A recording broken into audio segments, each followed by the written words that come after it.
14 முறை நான் புரட்சி தலைவரோடு சுற்றுப்பயணத்தை மேற்கொண்டவன், சாதியாக செயல்பட்டவன். புரட்சி தலைவர் அவர்கள் 1972 இயக்கத்தை துவங்கினார். பல்வேறு சோதனைகள். இன்று பிறந்த நாம் காணுகிறோம் என்று சொன்னால் அந்த தலைவனுக்கு வந்திருக்கிற சோதனை உலகத்திலே எந்த தலைவருக்கும் வந்திருக்காது. அந்த தலைவர் வாழ்ந்த காலம் பொற்காலம். அவர் கரம் என்பது கடையேழு வள்ளலை மிஞ்சுகின்ற வள்ளலாக வாழ்ந்தவர் புரட்சி தலைவர் எம்ஜிஆர். அவருக்கு இன்றைக்கு பிறந்த நாள். நம்முடைய கழக பொதுச்சாலை எதிர்க்கட்சி தலைவர் கட்டளை அடிப்படையிலே தான் இந்த கூட்டம் இங்கே நடைபெற்றுக் கொண்டிருக்கிறது. தேர்தல் வந்த காரணத்தின் அடிப்படையிலே தான் நாம் இந்த கூட்டத்தை பொறுத்தவரையிலும் தள்ளி வைக்கப்பட்டிருக்கிறது. ஆனால் போன மாதமே நடைபெறுகிற கூட்டம் ஈரோடு கிழக்கு தொகுதி சட்டமன்ற தொகுதி நடைபெற்ற காரணத்தின் அடிப்படையில் இன்று நம்முடைய தொகுதியில் இங்கே வந்திருக்கிற செய்தியாளர்கள், தொலைக்காட்சி நண்பர்கள் எல்லோரும் என்னுடைய இல்லத்திற்கு வருகிற போது நான் சொன்னேன், நான் கோயிலுக்கு போயிட்டு இப்போ தான் வந்திருக்கிறேன்னு. இல்லை என்ன சொல்ல போறீங்க? நாங்கள் ஒன்றும் சொல்ல போறது இல்லைன்னு. இப்போது ஒன்றும் சொல்ல போறதில்லை. அது தெளிவாக நீங்கள் புரிஞ்சுக்கீங்க. என்னை யாரும் சிக்க வைக்க முடியாது. முதலில் புரிந்து கொள்ளுங்க. நான் எத்தனை ஆண்டு காலம் அரசியலில் இருக்கிறேன் என்பது உங்களுக்கு தெரியும். எத்தனை தலைவர்களை சந்தித்து விட்டு இந்த களத்தில் நிற்கிறேன் என்பதும் இந்த மக்கள் என்பது உங்களுக்கு தெரியும். வந்திருக்கிற நண்பர்களுக்கு ஏதாவது கிடைக்குமா என்று தேடிக்கொண்டிருக்கிறீர்கள். எதுவும் கிடைக்காது. கவலைப்பட தேவையில்லை. நான் செல்லுகின்ற பாதை புரட்சி தலைவர் எம்ஜிஆர், புரட்சி தலைவர் அம்மா வழி. அந்த வழி என்பது நமக்கு காட்டி இருக்கிற தெய்வங்களுடைய வழி. அந்த தெய்வங்கள் 2 பேரும் தான் நமக்கு வழிகாட்டிகள். அவர் இல்லை என்றால் நான் இந்த இடத்தில் இன்று பேசியிருக்க இயலாது. புரட்சி தலைவர் பிறந்த ஆண்டுக்கு நடைபெறுகிறது. 1972 இயக்கத்தை துவங்குகிற போது நான் சாதாரண தொண்டன். 75 எனக்கு பொதுக்குழு நடத்த வேண்டும் என்று உத்தரவு வழங்கினார். அதில் அரங்கநாயகம் தலைவர், மணிமாறன் செயலாளர், நான் அதற்கு பொருளாளர்.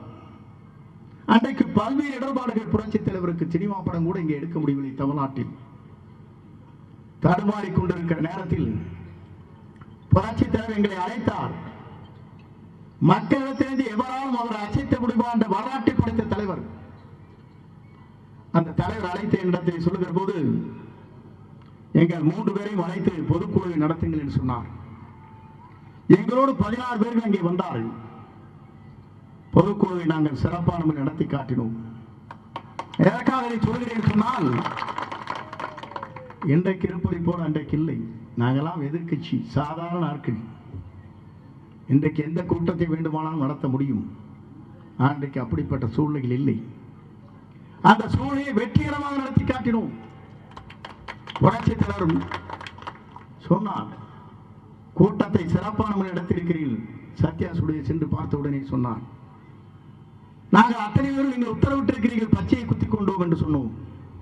கட்டி தெளிவினார். எனக்காக நான் இதை சொல்கிறேன் சொன்னால், உங்களால் எனக்கு அடையாளம் காட்டப்பட்டவர், உங்களால் நான் வாழ்ந்து கொண்டிருக்கிறேன் என்ற அவடத்திலே காலிலே விழுந்து நாங்கள் எல்லோரும் சொன்னோம். அதற்கு பிறகு 77 தேர்தல். நான் கோபிச்செட்டிப்பாளையத்திலே தேர்தலில் களத்திலே நிற்கிறேன் என்று மனு சென்றிருந்தேன். தலைவர் சொன்னான், எனக்கு ஏ ஃபார்ம் பி ஃபார்ம் கொடுக்கின்ற போது நீ சத்தியமங்கலத்தில் நிற்க போகிறாய் என்று சொன்னார். தலைவரே, என்னை கொண்டு போய் சத்தியமங்கலத்தில் விடுறீங்களே, அதுக்கு மைசூரை சார்ந்த பகுதியாச்சே, தாளவாடி, கடம்பூர் போன்ற பகுதிகள் எல்லோருமே காங்கிரஸ் மக்கள் இருக்கிற இடத்திலே என்னை விட்டு விட்டீர்கள் என்று சொன்னார். ஒரே வரிதான் சொன்னார், எம்ஜிஆர் என்று சொல், நீ வெற்றி விடுவா என்று சொன்னார். வெற்றி பெற்று காட்டினோம். புரட்சித்தருடைய புனித பெயரை சொன்ன உடனே அவருடைய பிறந்த நாள் இன்றைக்கு நடைபெற்றுக் கொண்டிருக்கிறது. நான் சொல்வதற்கு காரணம், எல்லோரும் நினைக்கிறார்கள் சொன்ன 2 வரிதான். அங்கே புரட்சித்துடைய பெயர் இல்லை, படம் இல்லை, அம்மாவுடைய படம் இல்லை என்று தான் சொன்னேனே தவிர, அந்த குழு வருகிற போது அவரிடத்திலே சொன்னேன். என்னை அழைத்தார்கள். அழைக்கிற போது இதை பார்த்த உடனே என்னங்க அம்மா படம் இல்லையே, தலைவர் படம் இல்லைங்களேன்னு கேட்டேன். இவ்வளவுதான். நான் அந்த கூட்டத்திலே கலந்து கொள்ளவில்லை. பத்திரிகையாளர் பரபரப்பாக இருக்கிறார். நான் புறக்கணிக்கவில்லை. அவர் படமில்லை என்ற காரணத்தின் அடிப்படையிலே இந்த கூட்டத்திலே நான் கலந்து கொள்ளவில்லை என்பதை நான் இந்த நேரத்திலே தெரிவித்துக் கொள்கிறேன். ஏன் என்னை வாழ வைத்தவர்கள், நான் இந்த இடத்தில் நிற்கிறேன் என்று சொன்னால் அதற்கு வித்திட்டவர்கள், பல்வேறு தியாகங்களை செய்த தலைவர்கள் இருவர்கள். ஆகவேதான் அவரிடத்திலே வேண்டுகோளாக வைத்தேன். அவர் 5 பேர் வந்தார்கள். அவரிடத்திலே சொன்னேன். இன்னைக்கெல்லாம் எத்தனையோ பேர் பேசிட்டு இருக்காங்க, அது வேறு. அதுக்கெல்லாம் சொன்ன வெறும் வம்பா போயிடும். அது ஒரு கான்ட்ரவர்சியில் பண்ணிடுவாங்க. எத்தனையோ பேசுறாங்க, ஏதாவது சொல்றாங்க, அதை பற்றி எனக்கு கவலை இல்லை. சொல்வர் சொல்லிக்கொண்டே இருக்கட்டும். என்னை பொறுத்தவரையிலும் நேர்மையான பாதையில் தன்னலம் கருதாது பாடுபடக்கூடியவன் மறந்து விடக்கூடாது. எத்தனையோ வாய்ப்புகள் வருகிற போது இந்த வாய்ப்பை பற்றி நான் கவலைப்படவில்லை. இயக்கம் ஒன்றாக இருக்க வேண்டும் நினைத்தவன் நான் மறந்துவிடக்கூடாது. என்னை சோதிக்காதீர்கள், அதுதான் இடத்திலே வேண்டுகோள். இதையெல்லாம் நான் சொல்வதற்கு காரணம், இங்கே இருக்கிற உங்களை போன்றவர்கள் தெரிந்து கொள்ள வேண்டும். இன்றைக்கு 9வது முறை சட்டமன்ற உறுப்பினர் சொன்னால் உங்கள் திருக்கரங்கள் தான் உருவாக்கி இருக்கிறார்.